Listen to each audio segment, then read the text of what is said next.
Starfield has finally arrived, my friends, and it is big.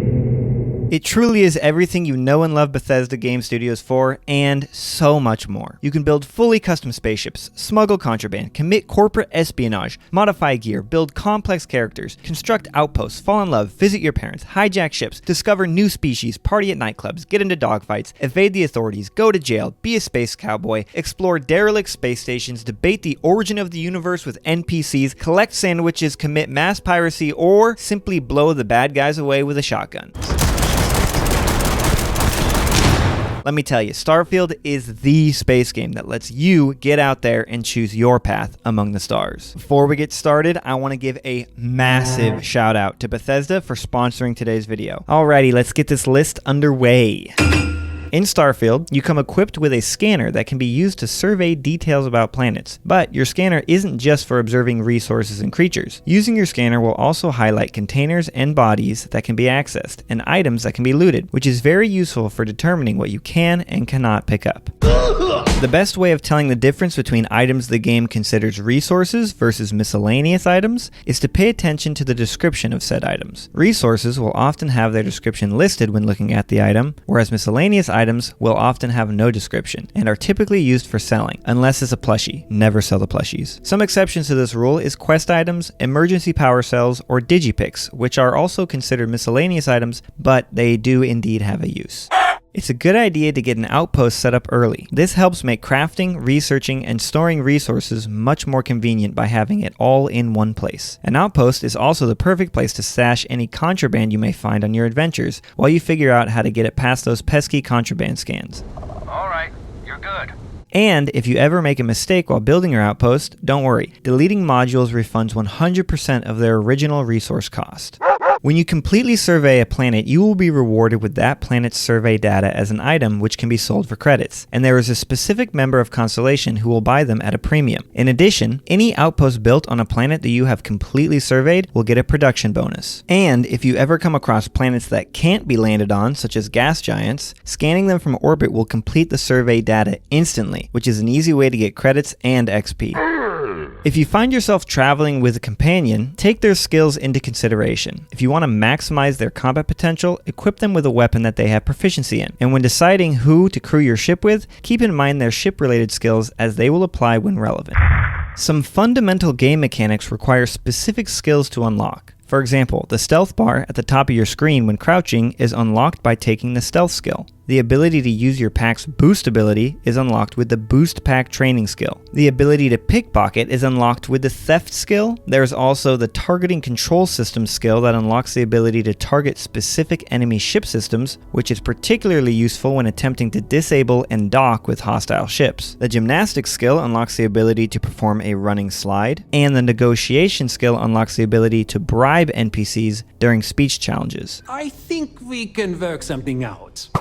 To improve your weapons and armor with the best modifications available will require dedicating skill points into various science skill trees, such as weapon engineering and spacesuit design. Similarly, to gain access to the best outpost modules and the ability to craft rare manufactured materials will require the skills outpost engineering and special projects. There are many modifications, modules, and resources that you will have very limited access to without these skills. Space combat in Starfield is amazing, but it was quite challenging for me at first. There's a decent amount of multitasking involved and multiple mechanics to keep track of. It took me a while to realize that after initiating a boost, I could cancel it early by pressing S on the keyboard or back on the left control stick with your gamepad. It also took me longer than I'd like to admit to realize that there was a sweet spot mechanic for your speed gauge highlighted in white. While your speed is within this sweet spot, your turn rate is maximized. And if you're going too fast or too slow, you'll turn at a worse rate. Also, asteroids are your best friend. Using them to outmaneuver your enemies is a lifesaver. The security skill, which allows you to attempt to digipick higher and higher tiered locks, also applies to computer terminals. I highly recommend this skill as there are many powerful items that are locked behind higher tier locks. The in-game difficulty options, ranging from very easy all the way to very hard, affects how much damage enemies deal and how often you encounter more powerful legendary enemies that can drop rare, epic, or legendary items. There are also legendary creatures, but instead of dropping rare, epic, or legendary gear, these creatures can drop rare resources or consumables such as alien genetic material. When you need a specific rare resource, finding planets that have them can be challenging early on in the game. If you only need a small amount of rare resource and don't want to take the time to travel to multiple planets to look for them, consider visiting general goods stores or mineral shops. What you need may be in stock. Another one. Shipbuilding is a very detailed and expensive venture. If you're looking to improve your ship's capabilities quickly, consider using the upgrade feature instead. But if you do decide to build a custom ship and get caught up on the missing weapon system warning like I did, it can be fixed by entering the flight check menu, selecting the weapon system tab, and registering your weapon systems. You can also rename your ship from the flight check menu. Boom. Similar to the skills in the science tree, gaining access to the most powerful ship parts and modifications requires skills like starship design and starship engineering. Additionally, if you want to have the ability to pilot B and C class ships, you will need the higher ranks of the piloting skill. I'll never forget hijacking an enemy ship only to realize I couldn't pilot it. Oh, no.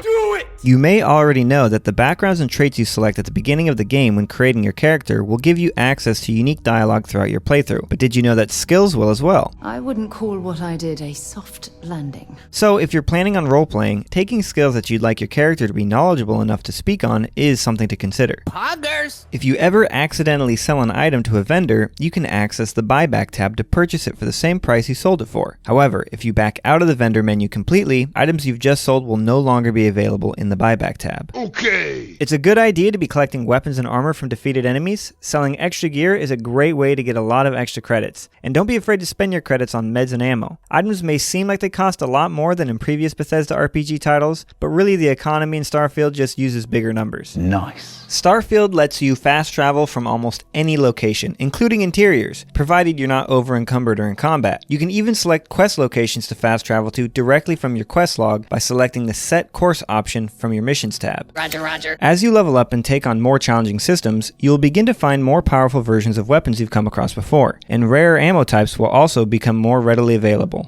When mining with your cutter tool, holding down the aim button will engage a higher intensity laser that can cut through minerals much faster at the cost of draining your charge quickly. And finally, take advantage of the in-game tips and tricks section, also known as the help menu. It has a wealth of knowledge about the game and has been of great assistance on my journey throughout the stars. And perhaps it even helped me make this video. I hope this list provides some assistance in your own adventures through Starfield, and if you haven't picked up the game yet, you can buy Starfield now on Xbox and PC.